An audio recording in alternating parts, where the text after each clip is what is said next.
আমাকে অনেক ভাই এবং বোনেরা প্রশ্ন করেন, "হুজুর আমি স্বপ্নে খুব কান্না করতে দেখি বা অন্যকে কান্না করতে দেখি। তাহলে কি হয়? স্বপ্নে কান্নার আওয়াজ শুনি।"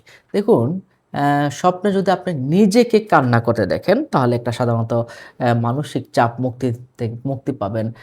কিছু আবেগ প্রকাশ পেতে পারে এবং ভালো কিছু সময়ের ইঙ্গিতে যদি আপনি নিজেকে কান্না করতে দেখেন, হ্যাঁ? এবং এমনটাও বোঝা যায় যে আপনি পাপ কাজ থেকে আপনি মুক্তি পেতে যাচ্ছেন। অর্থাৎ আপনি পাপ কাজ থেকে মুক্তি পাওয়ার একটা বিষয় কিন্তু আমরা এখানে বুঝতে পারি। এবং যদি আমরা নিজেকে কান্না করতে দেখি তাহলে আমাদের এমনটা বোঝা যায় ভালো কোনো সংবাদ, ভালো কোনো খবর আমাদের মাঝে আসার একটা সম্ভাবনা আছে যদি নিজে কান্না করতে দেখেন। তবে উচ্চ স্বরে একদম আর্তনাদ করে কান্না এটা খুব একটা ভালো ইঙ্গিত নয়। খুব আর্তনাদ করে কাঁদছেন, বুক চাপড়ে কান্না করছেন। একদম মানসিক অ্যা ভাবে একদম মাটি হাতড়িয়ে মানে খুব চিৎকার করে কান্নাকাটি করছেন। এটা হলো মানসিক কষ্টের একটা প্রতীক। আপনি কোনো অশুভ কোনো ইঙ্গিত হতে পারে।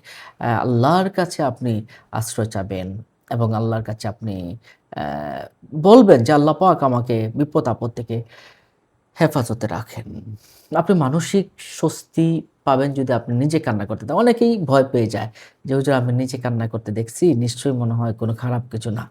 আসলে কি নিজে কান্না করতে দেখলে এটা হতাশা দূর হয়ে যাবে এবং একটা ভালো সময় আসবে ইনশাআল্লাহ আপনার এবং সাফল্য আপনার কাছে আসবে ইনশাআল্লাহ।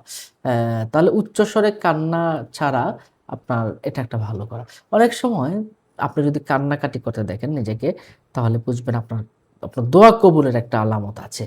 হ্যাঁ? আল্লামা ইবনে সিরিন রহমাতুল্লাহি আলাইহি এই কথাটা বলেছেন। দোয়া কবুল হওয়ার একটা আলামত হলো আপনি যদি স্বপ্নে কান্না করতে দেখেন। নিশ্চয়ই বিষয়টা বুঝতে পারছেন। আপনি যদি এমন দেখেন, আ আপনি কান্না করছেন। সজাগ হয়েও দেখলেন যে আপনি কান্না করছেন। তাহলে চোখ দিয়ে পানি পড়ে। তাহলে বুঝবেন আপনার শারীরিক কোনো সমস্যা আছে। শারীরিক কোনো প্রবলেমে আপনি অতিরিক্ত আবেগপ্রবণ হয়েছেন বা কোনো প্রবলেম আছে আপনি নিজেকে সেভ করতে হবে। ভালো রাখতে হবে নিজেকে। নিজের শরীর যত্নের প্রতি একটু ভালো রাখতে হবে। স্বপ্নে যদি আপনি মা বা আপনজন, প্রিয়জন যারা আছে তাদেরকে যদি কাঁদতে দেখেন, তাহলে স্বপ্নে মা বা প্রিয়জনকে যদি কাঁদতে দেখেন, তাহলে বাস্তবে আপনার এমন কিছু হতে পারে, কিছুটা অশুভ হতে পারে। মাকে কান্না করতে দেখলে। তাহলে বুঝতে হবে যে আপনার একটু খারাপ সময় আসতে পারে। আল্লাহর কাছে আপনি আশ্রয় চাবেন। আচ্ছা আল্লাহর কাছে বলবেন, "আল্লাহ আমাকে স্বাবলম্বী করে দাও। আমাকে ধন-সম্পদ দাও। আল্লাহ আমাকে বিপদ থেকে হেফাজত করো।" হ্যাঁ? তো ভয় না পেয়ে আল্লাহর কাছে আপনার আশ্রয় চাওয়াটা এটাই বুদ্ধিমানের একটা কাজ বলে আমরা মনে করি। আপনি যদি উচ্চস্বরে কান্না করে দেখেন বিপদের একটা ইঙ্গিত আছে। আর নীরবে আস্তে, আস্তে অশ্রুসিক্তভাবে যদি কান্না করতে দেখেন, আপনার দুশ্চিন্তা থেকে মুক্তি হবে, সুখবর পাবেন। জীবনে বড় কোনো পরিবর্তন আছে, ভালো, ভালো কিছু পরিবর্তন হবে। এবং আপনি এমন হবে যে আপনি কোনো পাপের জন্য কান্না করছেন। যেকোনো একটা পাপ আপনি করে ফেলেছেন এজন্য কান্না করছেন। তাহলে বুঝবেন আল্লাহর সন্তুষ্টি এবং ক্ষমা পেতে যাচ্ছেন ইনশাআল্লাহ। অন্যকে কাঁদতে দেখা এটা খুব একটা ভালো স্বপ্ন নয়। এটা হলো আপনি যে অন্যের সাথে এক সম্পর্কের একটা টানাপোড়েন লাগতে পারে, হ্যাঁ? এটা একটু খেয়াল রাখতে হবে। আল্লাহর কাছে আপনার সাহায্য সহযোগিতা পাওয়া উচিত। হুম? আপনি যদি আ এমন দেখেন যে কান্না করছেন বা অন্য কেউ কান্না করছে, আপনি অন্য কেউ যদি কান্না করতে দেখেন, তাহলে এটাকে একটু আমরা নেগেটিভ ভাবে দেখি। অর্থাৎ আপনার একটু সময় আপনার খারাপ যেতে পারে। আপনার অবশ্য শুভ সংকেতও হতে পারে। আপনি সাবধান থাকবেন। পরিচিত কেউ যদি কাঁদতে দেখেন, তাহলে বুঝতে হবে যে সে মনে হয় আপনার কাছে কোনো সাহায্য চাচ্ছে।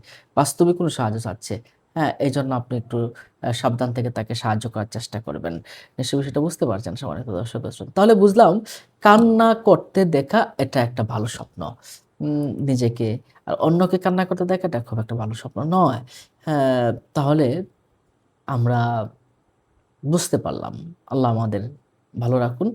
অন্য মুমিন-মুসলিমাকে জানাতে শেয়ার করে দিন। এমন ধরনের স্বপ্নের ব্যাখ্যাগুলো পেতে আমাদের চ্যানেলটিকে সাবস্ক্রাইব করে রাখুন। আপনাদের কোনো প্রশ্ন থাকলে আমাদের কমেন্ট বক্সে প্রশ্ন করতে পারুন। ভালো থাকুন। আসসালামু আলাইকুম ওয়া রাহমাতুল্লাহি ওয়া বারাকাতুহু।